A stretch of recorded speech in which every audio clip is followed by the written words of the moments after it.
where every story is a testament to the power of perseverance, hope, and the unstoppable spirit of women.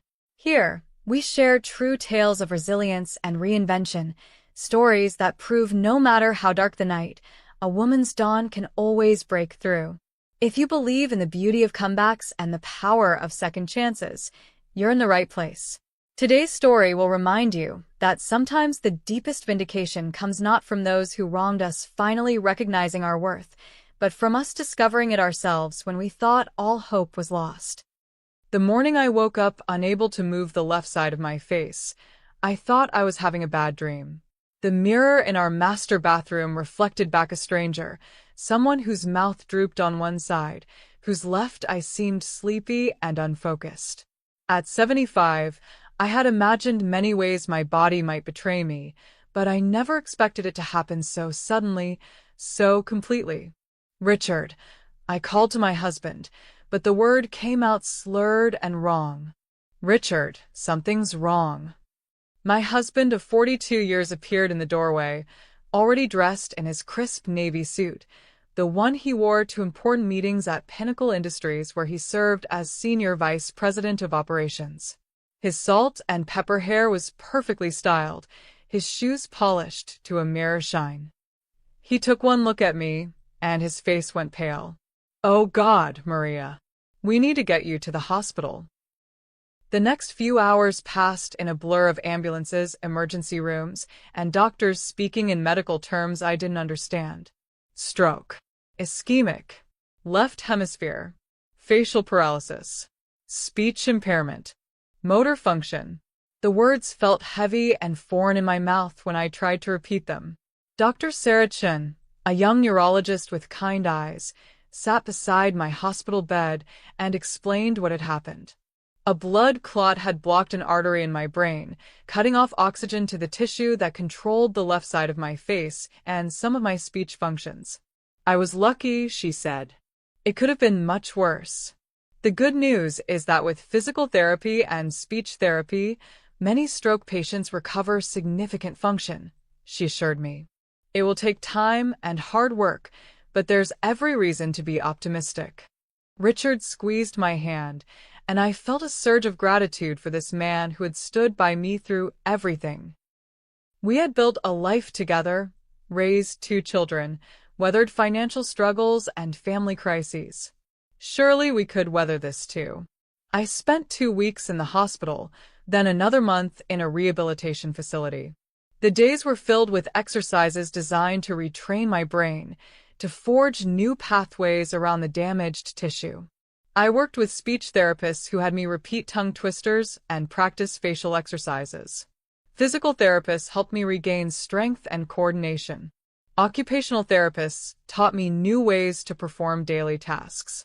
Richard visited every day, bringing flowers from our garden and updates from the outside world.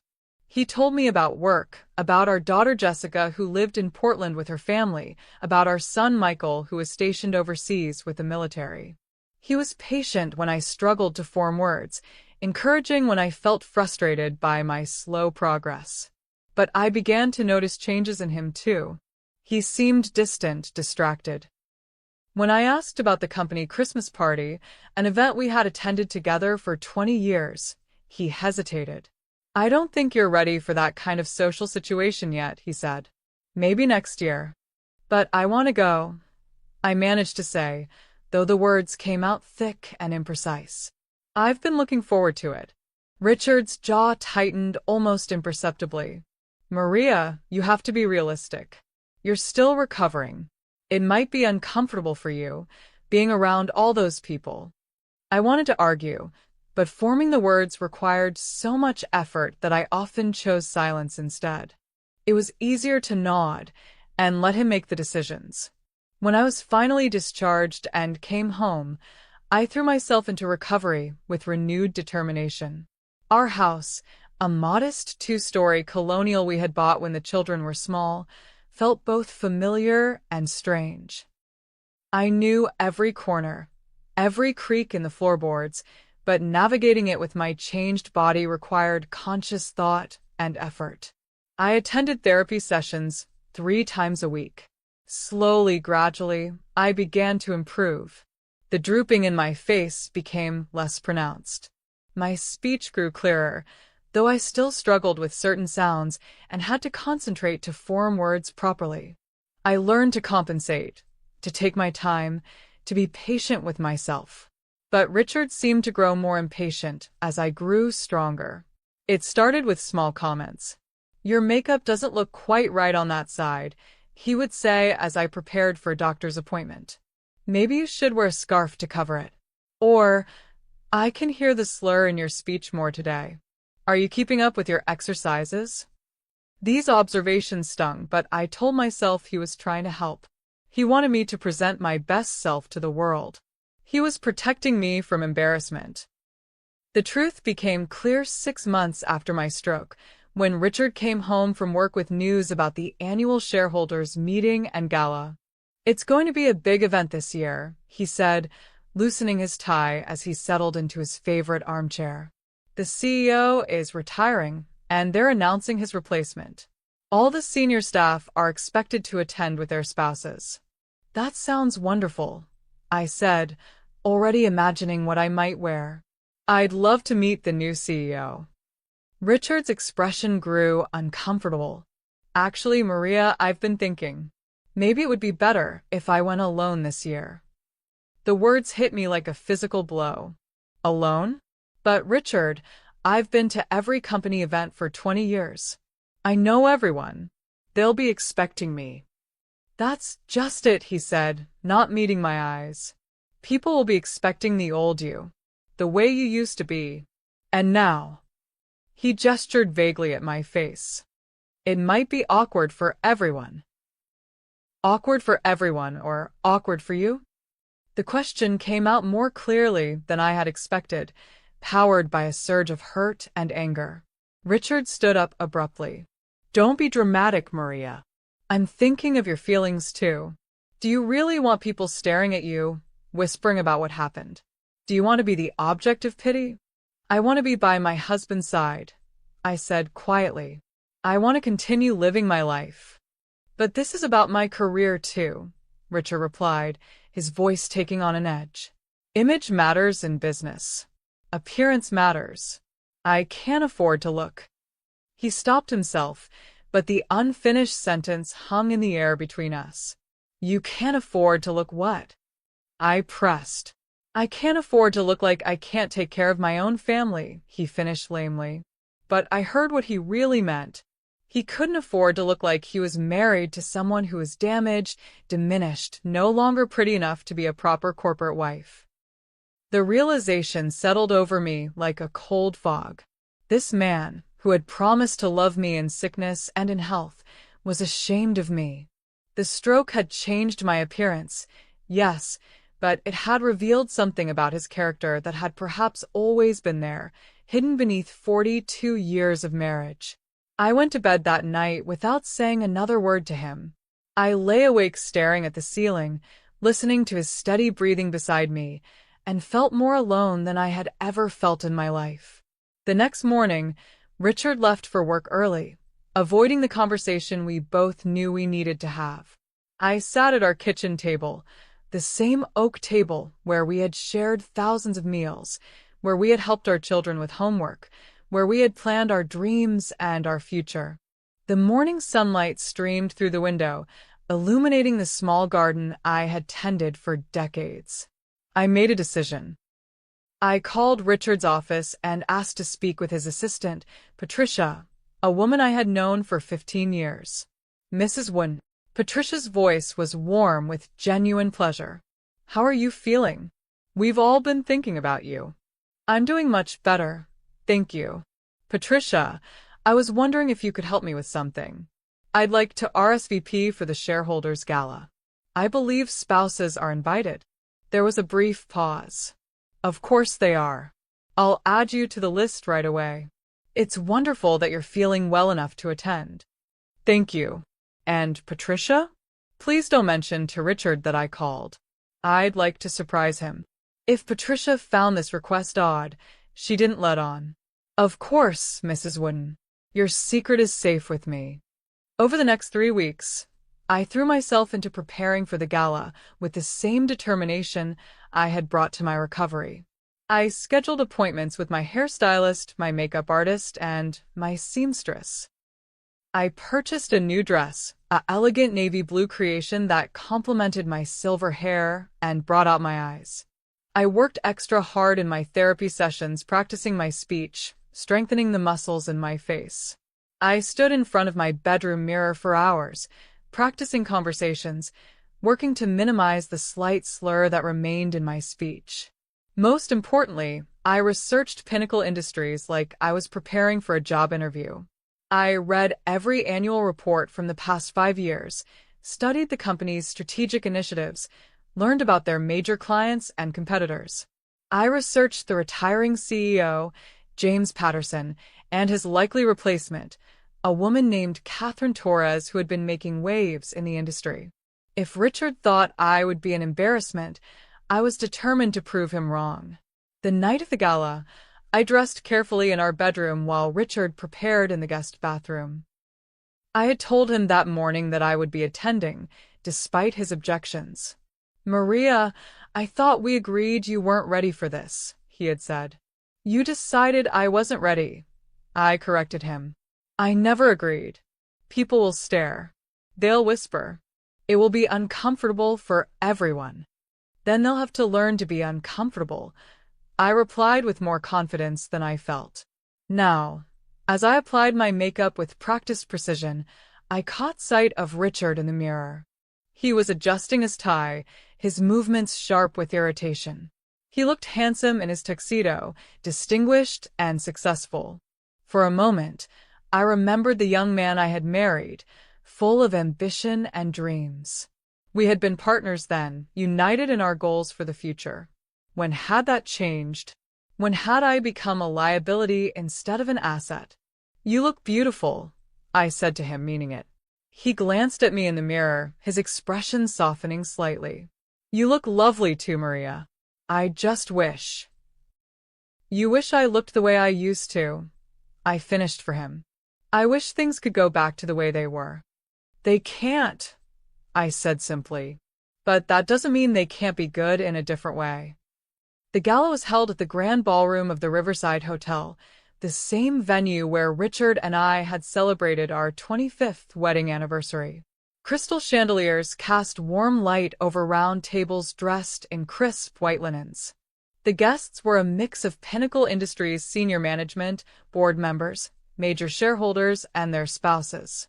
As we entered the ballroom, I felt Richard tense beside me. Several people turned to look, and I saw the moment of recognition followed by surprise. Yes, I looked different than I had 6 months ago. The left side of my face still showed signs of the stroke, though much less than before. My speech, while improved, still required careful concentration. But I held my head high and smiled warmly at familiar faces. "Maria." Patricia hurried over, genuine delight in her voice. "You look absolutely stunning. How are you feeling?" "Much better, thank you. It's wonderful to be here." As the evening progressed, I found myself in numerous conversations. Some people were awkward at first, unsure how to interact with me, but I put them at ease with humor and genuine interest in their lives. I asked about their children, their travels, their work. I listened carefully and responded thoughtfully. Richard remained close to my side, but I could feel his tension. He monitored my conversations, ready to jump in if I struggled with a word or phrase. But as the evening wore on and it became clear that I was managing quite well, he began to relax. We were seated at table 3, along with several other senior executives and their spouses. I found myself seated next to Brian Matthews, the chief financial officer, and his wife Linda, a woman I had known for over a decade. "Maria, you're amazing," Linda said quietly as we waited for the appetizer course. "I don't think I would have been brave enough to come out so soon after what you've been through." "Thank you." But I realized that hiding at home wasn't going to make me feel any better. Life is meant to be lived. "That's a beautiful way to put it," said a voice behind me. turned to see Catherine Torres, the woman expected to be announced as the new CEO. She was younger than I had expected, perhaps in her early 50s, with silver-streaked dark hair and intelligent brown eyes. She was known in the industry as a brilliant strategist and a compassionate leader.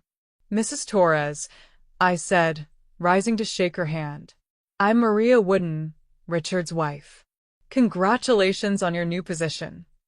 "Thank you, though the announcement isn't until later this evening," she said with a smile. "I've heard wonderful things about you from the other spouses, and I understand you've been through quite a challenge recently." "A stroke 6 months ago," I said simply. "But I'm recovering well. That takes tremendous courage and determination. I admire that." We chatted for several more minutes about various topics, from the company's expansion plans to our shared love of gardening.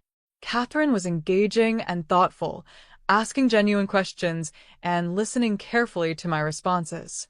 After she moved on to greet other guests, Linda leaned over to me. "She seemed very impressed with you." "She's lovely," I replied, meaning it. Richard, who had been quiet during the exchange, suddenly found his voice. "Maria, maybe you should take it easy on the conversation. You don't want to overdo it." I looked at him in surprise. "I feel fine, Richard. I'm enjoying myself. I just think you should pace yourself." But I caught something else in his tone, something that made me study his face more carefully. He wasn't concerned about my health. He was concerned about something else entirely. The evening continued with dinner and dancing. I had wondered if I would be able to dance, given the lingering effects of the stroke, but Richard led me onto the floor for a slow song, and we moved together with the familiarity of 4 decades of marriage. "See," I said softly as we swayed to the music. "Everything is fine. People aren't staring or whispering. They're just glad to see me." Richard nodded, but his smile seemed forced.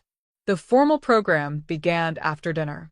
James Patterson gave a heartfelt farewell speech, reflecting on his 30 years with the company and the relationships he had built. Then Catherine Torres was officially introduced as the new CEO, to enthusiastic applause. Her acceptance speech was inspiring, focusing on innovation, inclusivity, and the importance of supporting employees through all of life's challenges. She spoke about building a company culture where everyone could thrive, regardless of their circumstances. As the evening wound down, Catherine approached our table again. "Mrs. Wooden, I was wondering if I could speak with you privately for a moment?" Richard started to rise. "Of course, I'll come with." "Actually," Catherine said politely but firmly, "I was hoping to speak with Mrs. Wooden alone. Just for a few minutes." I followed Catherine to a quiet corner of the ballroom, curious about what she wanted to discuss. "I hope you don't mind my asking," she began, "but I'm very interested in your recovery process. My mother had a stroke 2 years ago, and we're still navigating the challenges. Of course, I'd be happy to share anything that might help." We spent 20 minutes discussing therapy techniques, support resources, and the emotional aspects of recovery. Catherine listened intently, asking thoughtful questions and taking notes on her phone. "Your attitude is remarkable," she said finally, "and your husband must be so proud of your progress." I hesitated for a moment, then decided on honesty. "Actually, Richard has found it difficult. He was concerned about me coming tonight, worried that I might embarrass him or make people uncomfortable." Catherine's expression shifted, becoming more serious. "I see.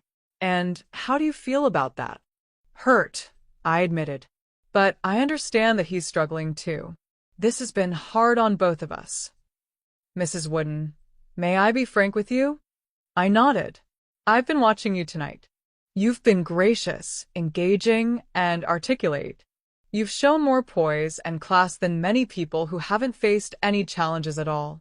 If your husband is embarrassed by you, that says something about his character, not yours." Her words hit me with unexpected force. Here was a woman I barely knew, recognizing something that my husband of 42 years seemed unable to see.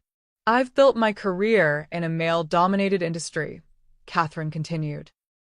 I've seen how some men react when the women in their lives don't fit their idea of perfection.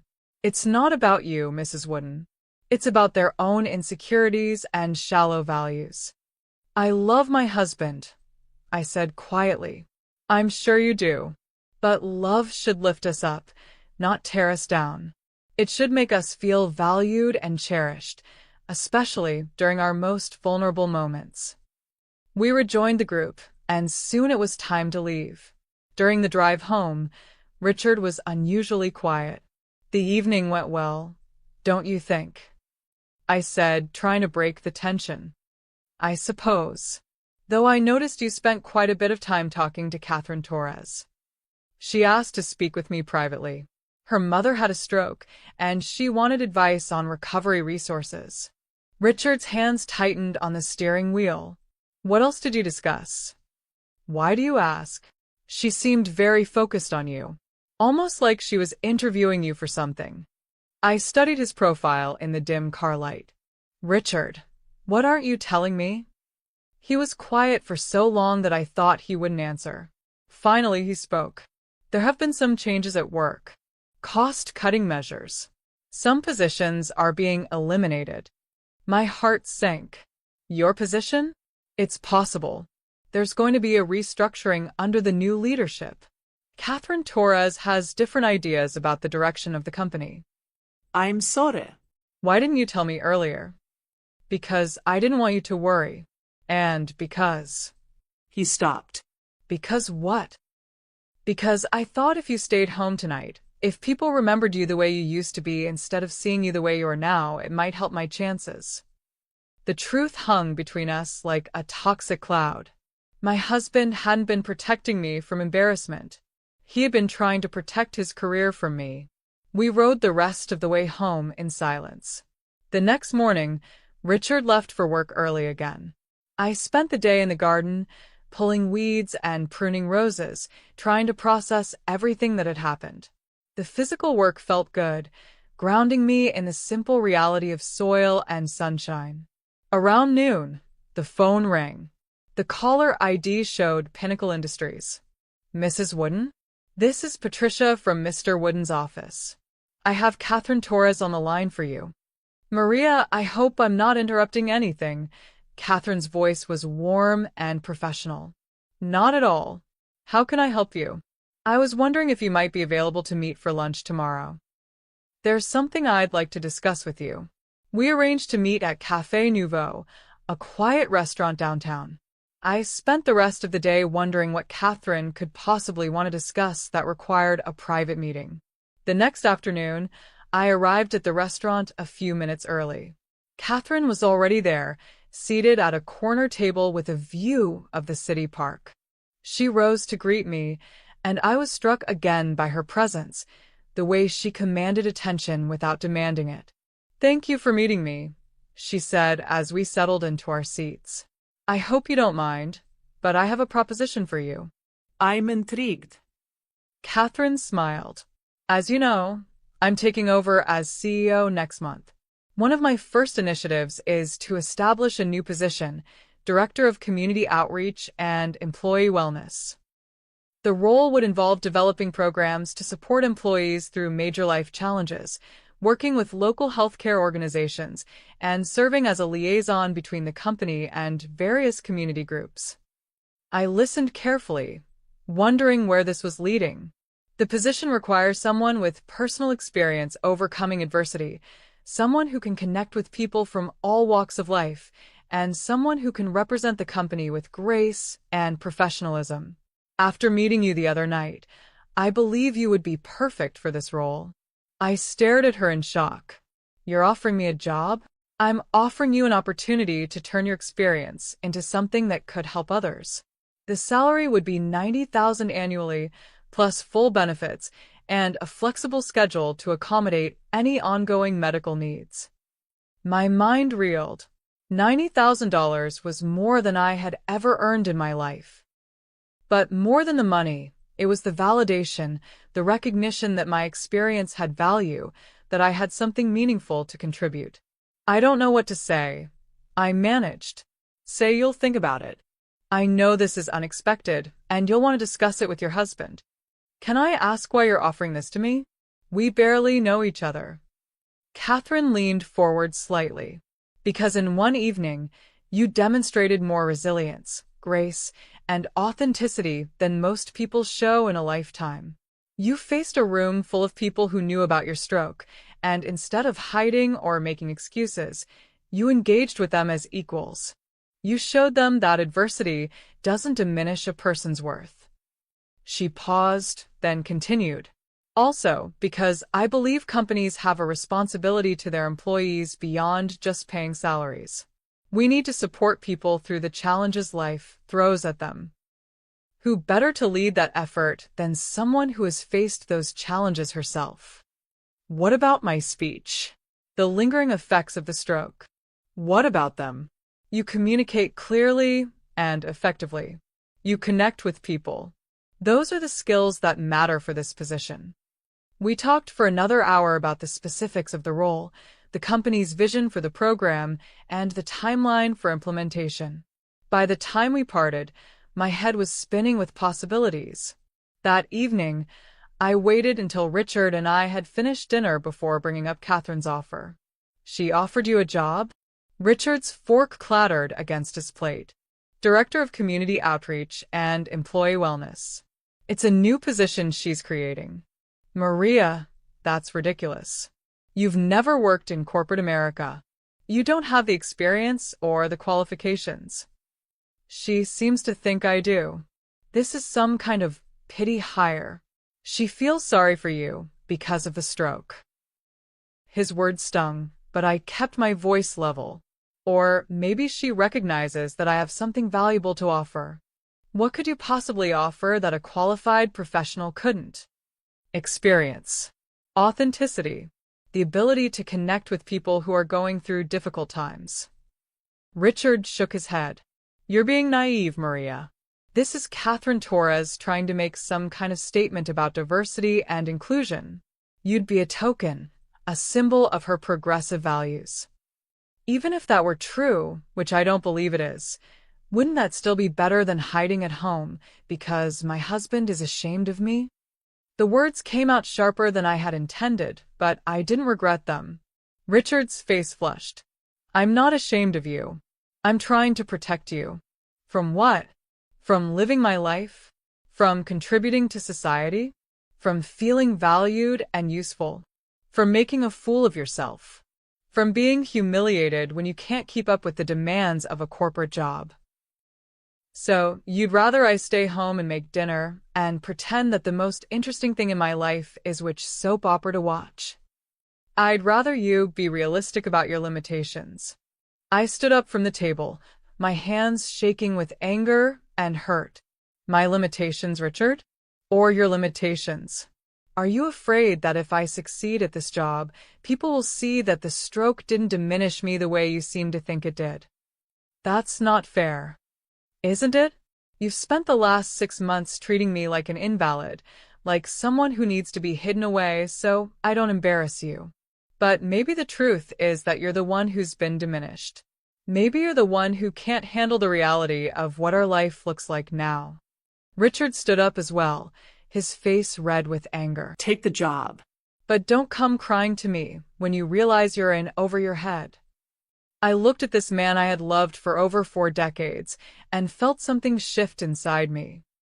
The foundation of our marriage, built on mutual respect and partnership, had cracked. I wasn't sure if it could be repaired. I won't, I said quietly, because I won't be over my head. I'll be exactly where I'm supposed to be. The next morning, I called Catherine and accepted the position. My first day at Pinnacle Industries was both terrifying and exhilarating. Catherine had arranged for me to have an office on the same floor as the executive suites, a bright space with windows overlooking the city. Patricia stopped by to welcome me and introduce me to other staff members. We're so excited to have you here, she said warmly. Everyone's been talking about the new wellness program. I spent the first week meeting with various department heads, learning about the company's structure and culture. I was surprised by how many employees approached me to share their own stories of family challenges, health crises, and personal struggles. It's wonderful to have someone in leadership who understands what real life is like, said Janet, a woman from accounting whose husband was battling cancer. I've been hoping for years that the company would create a program like this, added Tom from marketing, whose daughter had special needs.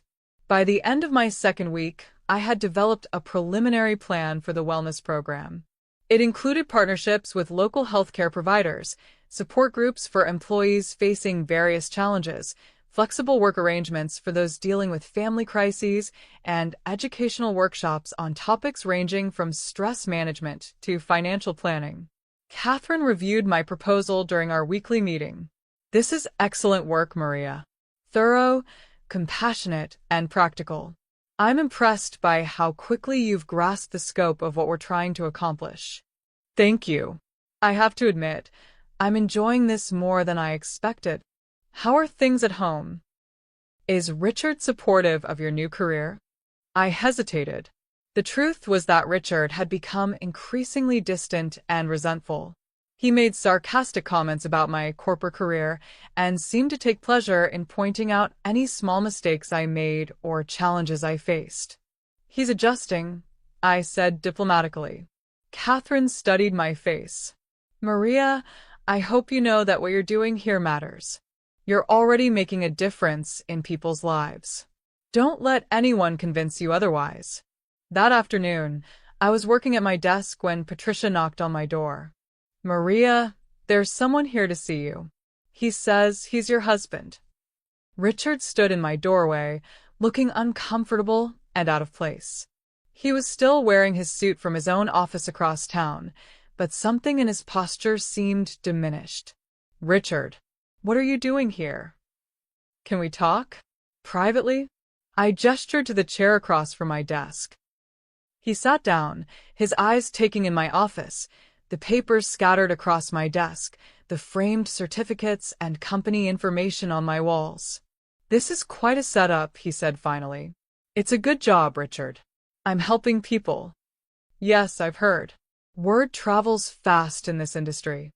There was something in his tone that made me wary. What do you mean? I mean that people are talking about Catherine Torres's new hire. The stroke victim she gave a job to out of pity. The words hit me like a slap. Is that what you think this is? Isn't it? Maria, be honest with yourself. 6 months ago, you could barely speak clearly. Now you're suddenly qualified to run a corporate wellness program. I am qualified. I'm good at this job. Based on what? 3 weeks of playing office. I stood up, anger flooding through me. Based on the fact that I've connected with more employees in 3 weeks than some executives do in 3 years. Based on the fact that I understand what people are going through when they face challenges. Based on the fact that I care about something more than just my own image and success. Richard's face darkened. Don't lecture me about success. I've been building my career for 25 years. And what has that career cost you? What has it cost us? It's put food on our table and a roof over our heads. It's paid for our children's education and our comfortable retirement. And now it's more important to you than your wife's happiness or self-worth. That's not true. Then why are you here, Richard? Why are you trying to undermine the first thing I've been excited about in months? He was quiet for a long moment, staring at his hands. When he looked up, his expression was vulnerable in a way I hadn't seen in years. Because I'm scared, he admitted. Because you're changing, becoming someone I don't recognize. And because I'm afraid you're going to realize you don't need me anymore. The honesty in his voice caught me off guard. For a moment, I saw the man I had married, the one who had fears and insecurities hidden beneath his confident exterior. Richard, I've never not needed you. But I need you to support me, not tear me down. I need you to see that I'm still the same person, just stronger than I was before. But you're not the same person. The stroke changed you. Yes, it did. It made me realize how precious life is, how important it is to make every day count. It made me realize that I have more to offer the world than I ever knew. And it made you realize that your husband is shallow and selfish. I sat back down, studying his face. Are you? Maybe. Probably. I don't know anymore. We sat in silence for several minutes. Finally, Richard spoke again. I got my termination notice today. My heart sank. Despite everything that had happened between us, I felt genuine sorrow for him. Oh, Richard, I'm so sorry. 25 years with the company, and they're letting me go as part of the restructuring. My severance package is decent, but at 57, finding another position at this level won't be easy. What will you do? I don't know. Maybe it's time to consider retirement. We have enough saved, especially with your new salary. The irony wasn't lost on either of us. 6 months ago, he had been afraid that my appearance would damage his career. Now my career was potentially supporting both of us. I should go, he said, standing up. I'm sorry for what I said earlier about the pity hire. I know that's not what this is. Thank you. He paused at the door. Maria? I am proud of you. I should have said that before. I should have said it every day for the past 6 months. After he left, I sat at my desk for a long time, thinking about our conversation. Our marriage was at a crossroads, and I wasn't sure which direction it would take. But for the first time in months, I felt hopeful that we might find a way forward. Over the next few weeks, Richard and I began the slow process of rebuilding our relationship. He started attending some of the company events I was involved in, seeing firsthand the impact of the wellness program. He watched me give presentations, facilitate support groups, and counsel employees through difficult situations. You're really good at this, he said one evening after we had attended a workshop on managing caregiver stress. Thank you. It feels good to be useful again. You were always useful, Maria. I lost sight of that for a while. The healing wasn't immediate or complete. We both had work to do, individually and as a couple. Richard started seeing a counselor to deal with his own fears about aging and mortality. I continued my physical therapy and added marriage counseling to our schedule. But gradually, we began to rediscover the partnership that had sustained us for so many years. Richard threw himself into volunteer work, using his business skills to help local nonprofits with strategic planning and financial management. He found fulfillment in work that mattered, even if it didn't come with a corporate title or six-figure salary. 3 months after I started at Pinnacle Industries, Catherine called me into her office for my first formal performance review. Sit down, Maria. I have some things I want to discuss with you. I settled into the chair across from her desk, nervous about what she might say. First, I want you to know that the wellness program has exceeded all of our expectations. Employee satisfaction scores are up, sick leave usage is down, and we've had several potential recruits specifically mention the program as a reason they want to work for Pinnacle. Relief flooded through me. I'm so glad to hear that. More importantly, you've created a culture of support and understanding that's transforming how people relate to each other here. Managers are more compassionate with employees going through difficult times. Colleagues are reaching out to help each other instead of just focusing on their own work. That's wonderful. Which brings me to my second point. I'd like to expand your role. I'm creating a new position, Vice President of Human Development, with oversight of not just the wellness program but also employee training, professional development, and workplace culture initiatives. I stared at her in amazement. Vice President? The salary would be $130,000 plus stock options and an expanded benefits package. You'd have a staff of 6 and a substantial budget for programming. Catherine, I don't know what to say. A year ago, I was lying in a hospital bed, not sure if I'd ever speak normally again. And now you're about to become a corporate vice president. Life has a funny way of surprising us, doesn't it? That evening, I rushed home to share the news with Richard. I found him in the kitchen, preparing dinner. a task he had taken over since my work schedule had become more demanding. "You'll never guess what happened today," I said, practically bursting with excitement. "You got another promotion," he said with a smile. "How did you know?" "Because you've been amazing at that job, and anyone with eyes can see it. Catherine Torres would be crazy not to recognize your value." I told him about the new position, the increased responsibilities, the substantial raise. He listened with genuine pride and enthusiasm, asking thoughtful questions about my plans for the expanded program. "I'm so proud of you," he said, pulling me into his arms. "And I'm sorry it took me so long to see what everyone else could see from the beginning." "What's that?" "That you're extraordinary. That the stroke didn't diminish you. It revealed strengths that were always there. That I'm the luckiest man in the world to be married to you." We held each other in our kitchen, the same kitchen where we had argued about my limitations just a few months earlier. But now it felt like the beginning of something new, a second chapter in our marriage built on a deeper understanding of what really mattered.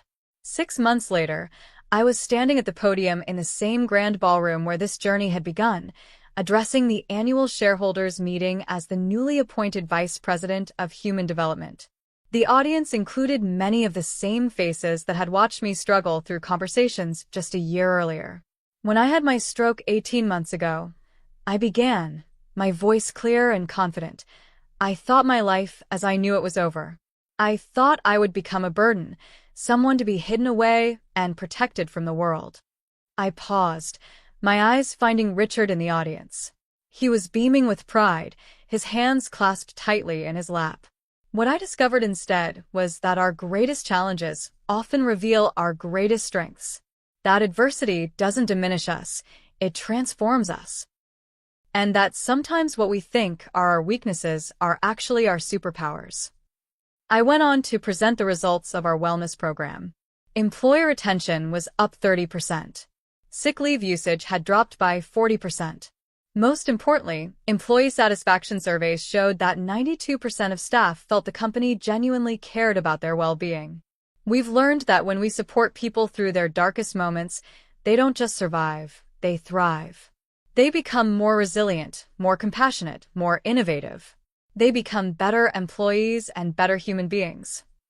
After my presentation, I was surrounded by people wanting to congratulate me, ask questions about the program, or share their own stories of overcoming challenges. Catherine Torres approached, her face glowing with satisfaction. "That was magnificent, Maria. The board is already talking about expanding the program to our international offices. I'd love to take on that challenge. I had a feeling you would. You've become quite the corporate leader." As the evening wound down, Richard and I found ourselves on the hotel's outdoor terrace, looking out over the city lights. The same terrace where we had stood at our anniversary party years earlier, when our biggest worry was whether the salmon would be cooked properly. "Do you ever think about what would have happened if you hadn't gone to that gala?" Richard asked, slipping his arm around my waist. "You mean if I had listened to you and stayed home?" Yes. "If I had succeeded in keeping you hidden away?" I considered the question seriously. I think eventually I would have found my way back to living. Maybe not in this exact way, but somehow. The stroke taught me that I'm stronger than I ever imagined. "It taught me something too," Richard said quietly. "What's that?" "That I had been living with a remarkable woman for 40 years and was too blind to see it. That I was so focused on what other people thought of me that I almost destroyed the most important relationship in my life." "But you didn't destroy it. We didn't destroy it. No, we didn't. We made it stronger." A year later, our wellness program had become a model for companies across the industry. I was invited to speak at conferences, consult with other organizations, and even write a book about turning personal challenges into professional opportunities. Richard and I had found our rhythm as a team again, but it was different now. Better. He had started his own consulting firm, helping small businesses develop strategic plans and financial systems. He worked with passion and purpose instead of just ambition, and it showed in everything he did. We traveled together to conferences where I was speaking, with Richard serving as my unofficial assistant and biggest cheerleader. He seemed genuinely proud to introduce himself as Maria Wooden's husband, rather than expecting people to know him for his own accomplishments. "You know what I love most about what you've built?" he said one evening as we sat in our garden, watching the sunset paint the sky in shades of orange and pink. "What's that?" "You've shown people that there's no such thing as damaged goods. That everyone has value, regardless of their circumstances. That's a lesson I needed to learn more than anyone." "We all have lessons to learn," I said, taking his hand. "The stroke was mine. Maybe your job loss was yours." Losing that job was the best thing that ever happened to me. It forced me to examine what really mattered. It made me realize that I had been measuring my worth by all the wrong things. "And what do you measure it by now?" "By how well I love the people in my life. By whether I'm contributing something meaningful to the world. By whether I'm the kind of person I would want to be around." As we sat together in comfortable silence, I reflected on the strange journey that had brought us to this moment. 18 months earlier, I had woken up unable to move half my face, certain that my life was effectively over. My husband had been ashamed of my appearance, worried that I would damage his carefully cultivated image. Now I was a successful corporate executive, traveling the country to share my story and help other people overcome their own challenges.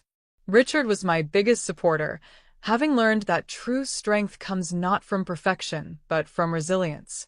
The stroke had changed everything, but not in the way I had feared.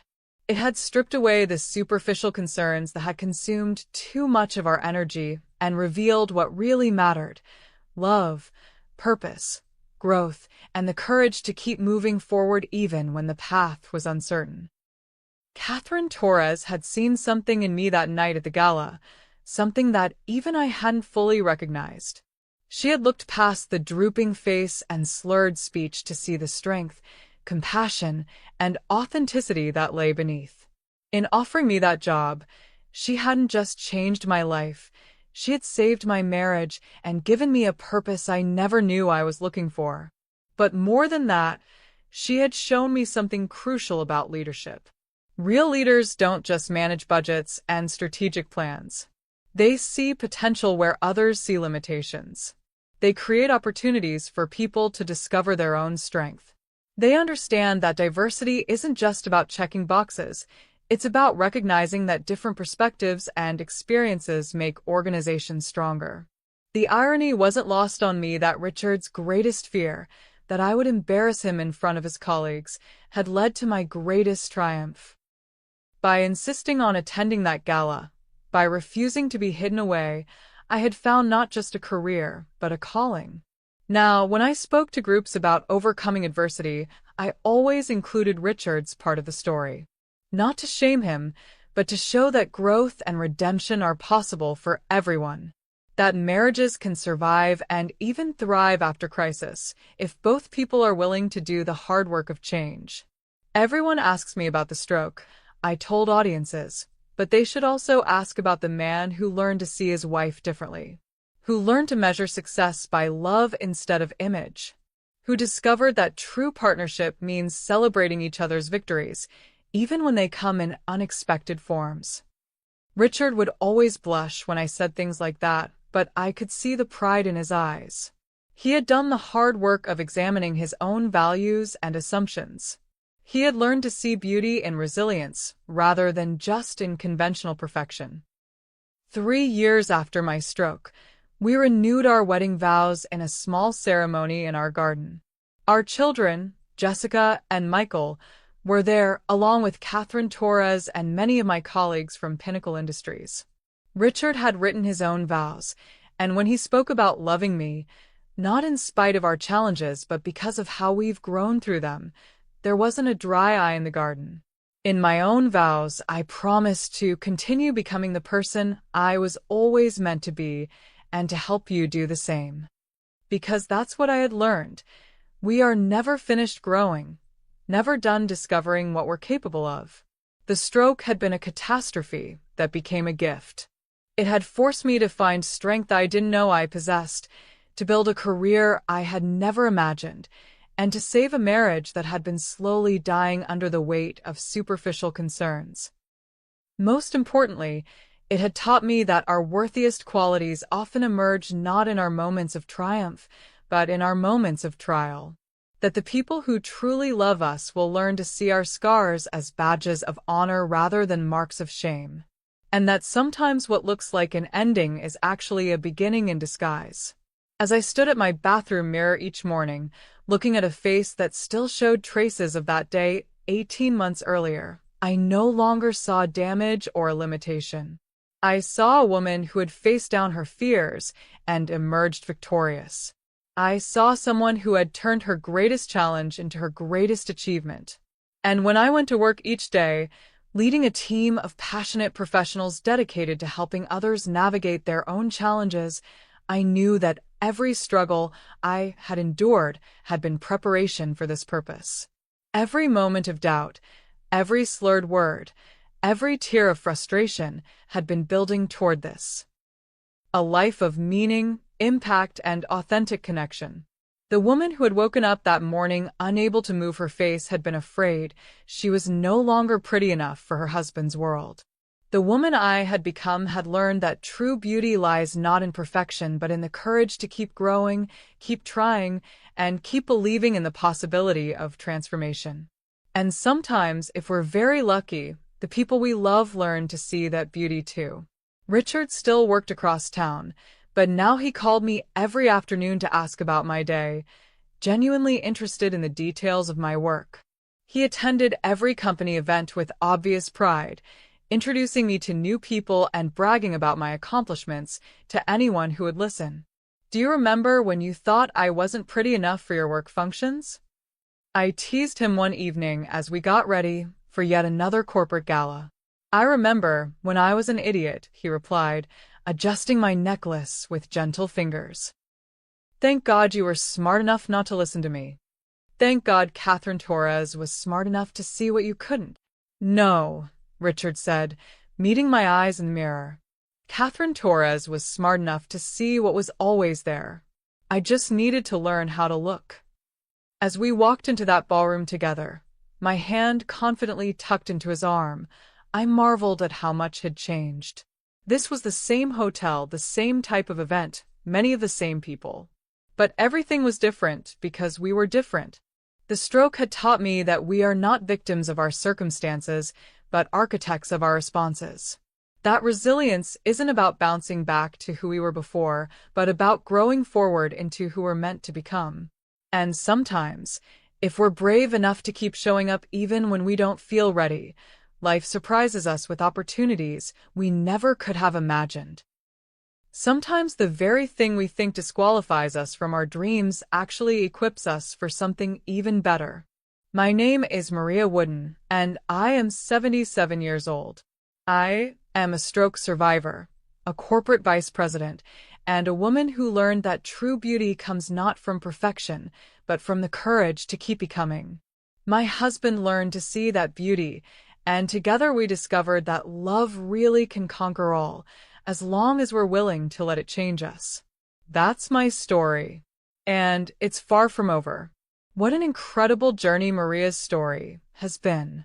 From facing one of life's most challenging moments to discovering her true strength and purpose, Maria Wooden showed us that our greatest setbacks can become our most powerful comebacks. If Maria's story of resilience, courage, and transformation touched your heart, we'd love to hear from you. Drop a comment below and tell us, what part of Maria's journey inspired you the most? Have you or someone you know overcome a major life challenge? What would you have done in Maria's situation? Your stories and thoughts mean the world to us and help build our amazing community of strong, supportive women. Don't forget to like this video if Maria's story moved you. Subscribe to her true stories for more incredible tales of women who refused to give up, found their inner strength, and transformed their lives against all odds. Share this video with someone who needs to hear that they're stronger than they know. Remember, just like Maria discovered, you're never too old, never too broken, and never too far gone to write a new chapter in your story. Your best days might still be ahead of you. Thank you for being part of our Her True Stories family. We'll see you in the next inspiring story.